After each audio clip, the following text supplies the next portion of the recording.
আসসালামু আলাইকুম রহমতুল্লাহ। হযরত ওমর ও মদ্যপয়ী একটি যুবকের ঘটনা। একদা হযরত ওমর মদিনার কোন এক নির্জন পথ দিয়ে যাচ্ছেন, আর পথমধ্যে তার দৃষ্টি যায় এক যুবকের প্রতি। সে ছিল মদ পানে অভ্যস্ত। যাই হোক, ওমর রাদিয়াল্লাহু তাআলা তার পরহিত পায়জামার নিচে একটি বোতল লুকিয়ে রাখতে দেখলেন। তাই কৌতূহলবশে ওমর রাদিয়াল্লাহু তাআলা তাকে জিজ্ঞেস করলেন, হে যুবক, তোমার পরহিত বস্ত্রের নিচে কি লুকিয়ে রেখেছ? তার বস্ত্রের নিচে ছিল একটি বোতল, এবং বোতলটি ছিল মদ দিয়ে ভরপুর। আর এজন্যই ভয়ে বোতলটি দেখাতে ইতস্তত করতে লাগলো। কিন্তু এই কঠিন মুহূর্তে সে তার কৃত পাপের জন্য অনুশোচনা ও অত্যন্ত বিমর্ষ হয়ে আল্লাহর নিকট ক্ষমা ও প্রার্থনা করতে লাগলেন।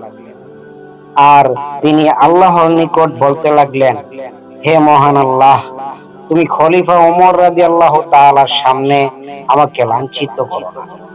খলিফা ওমরের কাছে আমার দোষগুলো প্রকাশ করো না, আর আমাকে মাফ করে দেও।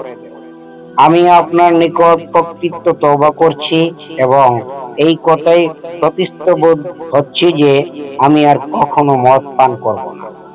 আপনি আমাকে ক্ষমা করুন এবং আমাকে ওমরের শাস্তি থেকে রক্ষা করুন। এইরূপ তওবাহ করা শেষে হযরত ওমর রাদিয়াল্লাহু তাআলা তার বোতলটি দেখতে চাইলেন।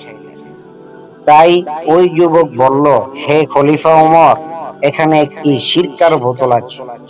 কিন্তু হযরত ওমর তার কথায় পূর্ণাঙ্গ বিশ্বাস না করে তিনি দেখতে চাইলেন। তার কথা মতো তাকে বোতলটি দেখানোর জন্য যুবকটি বাহির করলে দেখা যায় সত্যি বোতলটি সিরকা দিয়ে ভরপুর হয়ে আছে। কেউ যদি কোনো পাপ কাজ করার পর এরকম অনুশোচনা করে আল্লাহর নিকট প্রার্থনা করেন ও ক্ষমা চান, তাহলে আল্লাহ তাআলা তাকে ক্ষমা করেন এবং তার মান সম্মান অক্ষুণ্ণ রাখেন। আল্লাহ পাক আমাদের সকলকেই তওবা করার তৌফিক নসিব করুন। আমরা সকলেই বলি আমিন।